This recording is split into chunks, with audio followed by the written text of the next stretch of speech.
औरत को निर्वस्त्र होकर कभी नहीं करने चाहिए यह दो काम। जो महिलाएं यह दो काम निर्वस्त्र होकर करती हैं उनके घर में बुरा साया आता है और सुख समृद्धि कभी भी नहीं आती। उनका घर हमेशा गरीबी और दरिद्रता में बिताता है। जो महिलाएं बिल्कुल कपड़े को अपने उतार कर यह दो काम करती हैं, तो चलिए जानें कि वह दो काम कौन से हैं जो आपको कभी भी नंगा होकर नहीं करना चाहिए। सबसे पहला, आपको कभी भी निर्वस्त्र होकर स्नान नहीं करना चाहिए। जो महिला या पुरुष निर्वस्त्र होकर स्नान करते हैं उनके घर में कभी भी बरकत नहीं आती। आपके शरीर पर कम से कम तो एक कपड़ा होना ही चाहिए। अगर आप पूरी तरीके से निर्वस्त्र होकर स्नान करते हैं तो माता गंगा आपसे नाराज हो जाती हैं और आपके घर में कभी भी सुख और समृद्धि नहीं आती। आपको कभी भी नंगा होकर सोना नहीं चाहिए।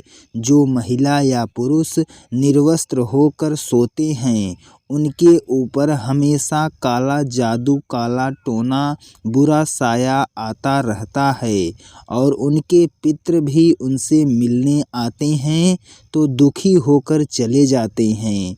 आपको कभी भी निर्वस्त्र होकर नहीं सोना चाहिए। आपके शरीर पे कम से कम एक कपड़ा तो होना ही चाहिए। हाथ पैर धुलते समय या कुल्ला करते समय आप जब भी जल छू रहे हैं तो जल को छूने से पहले ध्यान रखें कि आपके शरीर पर कम से कम एक वस्त्र होना ही चाहिए। पूजा करते समय जो लोग नंगे होकर पूजा करते हैं उनकी पूजा कभी भी सफल नहीं होती, बल्कि उनके ऊपर देवी देवता क्रोधित हो जाते हैं।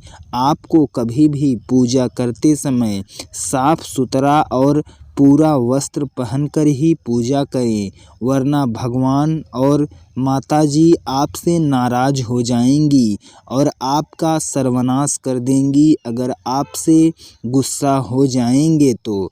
फ्रेंड्स, अगर आपको यह छोटी सी जानकारी पसंद आई हो तो आप इस वीडियो को लाइक कर दें। चैनल को आपने अभी तक सब्सक्राइब नहीं किया है तो सब्सक्राइब करके बेल आइकन को हिट कर दें ताकि अगली आने वाली वीडियो की नोटिफिकेशन सबसे पहले आपको मिले। इस वीडियो को ज़्यादा से ज़्यादा शेयर करें। मिलते हैं फ्रेंड्स एक नई वीडियो में एक नई जानकारी के साथ। तब तक के लिए बाय बाय फ्रेंड्स।